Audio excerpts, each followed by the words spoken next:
Le gouverneur de l'une des régions les plus touchées par les attaques de Boko Haram a déclaré que l'armée nigériane aurait besoin de plus d'effectifs pour neutraliser les militants de Boko Haram. Le gouverneur de l'État de Borno au Nigeria, Babagana Zulum, a déclaré que le pays avait besoin de 100 000 soldats supplémentaires, ajoutant que la moitié de ce nombre devrait être recruté dans son État.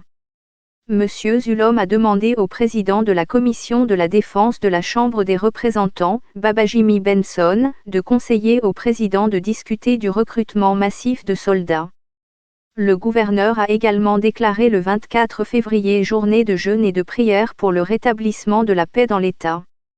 La semaine dernière, les habitants de l'État de Borno ont hué le président Muhammadu Buhari lors de sa visite pour présenter ses condoléances aux familles des 30 personnes qui ont été brûlées dans leur sommeil par des militants islamistes.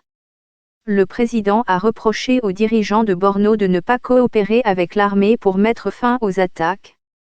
Boko Haram, le Nigeria observe une journée nationale de deuil. L'armée nigériane nie avoir détenu des enfants créés vers 2002 en tant qu'organisation non violente, dans le but de purifier l'islam dans le nord du Nigeria. Boko Haram s'est lentement radicalisé. Il a ensuite adopté des tactiques militaires pour poursuivre ses objectifs. Il a été actif non seulement au Nigeria, mais aussi dans les pays voisins, le Tchad, le Niger et le Cameroun. Des dizaines de milliers de civils ont été tués, et plus de 2 millions de personnes ont été déplacées au cours de la dernière décennie, à cause de Boko Haram. Le groupe s'est rendu célèbre avec les enlèvements menés dans les établissements scolaires. Il a attiré l'attention des médias du monde entier en 2014, lorsque ses combattants ont enlevé près de 300 filles dans un lycée de la ville de Chibok, à Borno, l'État où il est le plus actif.